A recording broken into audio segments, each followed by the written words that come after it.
Hi hello friends, welcome back to cine review. Bollywood சினிமாவையே காப்பாற்றி 1000 கோடிக்கு மேலே வசூல் செய்து பிரம்மாண்ட வெற்றியை பெற்ற துரந்தர் படத்தோட 2வது பாகம் இன்றைக்கி வெளியே வந்திருக்கு. இந்த படம் எப்படி இருக்குன்னு பார்க்கலாம் வாங்க. இந்த படத்தோட கதைன்னு பார்த்தீங்கன்னா, முதல் பாகம் ரெஹ்மான் டார்கெட் ரவியை ரன்வீர் கொன்றதுலேருந்தே படம் தொடங்குது. ஆனால் இதில் ரன்வீர் எப்படி இந்த ஆப்ரேஷனுக்கு வந்தார் என்ற ஃப்ளாஷ்பேக் வருது.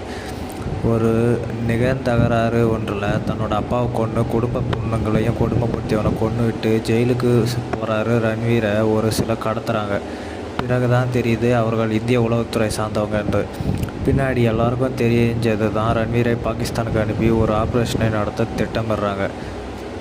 அதன்படி ரன்வீர் தன் முதல் பலியான ரெஹ்மான் டார்கெட்டை முடிக்க, அதைத் தொடர்ந்து இந்த படத்தில் உள்ள பலூச் லயாரி பகுதிக்கு ரன்வீர் அரசன் போலாக, அதன் பிறகு அவர் சத்தமே இல்லாமல் பல தலைகளை எடுக்கும் தேச போராட்டமே இந்த துரந்தர் 2வோட மீதி கதை. படத்தை பற்றின அலசல். முதல் 16 மாதத்தில் எப்படி ஒரு கதையை யோசித்து அதை திறம்பட இத்தனை நடிகள் வச்சு இயக்குனர் ஆதித்யா என்பதே மிகப்பெரிய ஆச்சரியம். முதல் பூங்கொத்து அவருக்கு தான் கொடுக்கணும். அதே போல் முதல் பாகத்தில் அடக்கி வாசித்த ரன்வீருக்கு இதில் தான் நடிப்பிற்கு நல்ல தீனி. அவருக்கு சிறப்பாக செஞ்சுருக்காருன்னு சொல்லலாம். இவங்களை தொடர்ந்து படத்தில் நடித்த அனைத்து கேரக்டரும் தன் முழு உழைப்பையும் கொடுத்துருக்காங்க. குறிப்பாக மாதவன் கதாபாத்திரம் ஆல்பாஸ் அல்லது இப்படம் ஆரம்பம் பரபரப்பிற்கு பஞ்சம் இருக்காது. ஆனால் 1/2 மணி நேரம் தாண்டி படம் மிக மெதுவாக நகருது. கொஞ்சம் பொறுமையை சோதிக்கும் இடத்தெல்லாம் யாரும் எதிர்பார்க்காத சூப்பர் இடைவெளி வச்சு இயக்குனரோட புத்திசாலித்தனம்.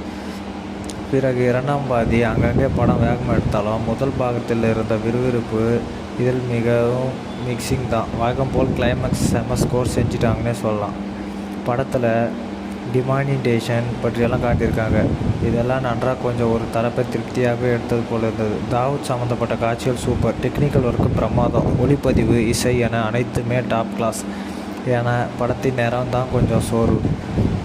படத்துக்கு ப்ளஸ்ன்னு பார்த்தீங்கன்னா கதைக்களம், நடிகர்களோட பங்களிப்பு, இடைவேளை, கிளைமேக்ஸ், டெக்னிக்கல் ஒர்க்கு, வசனம்.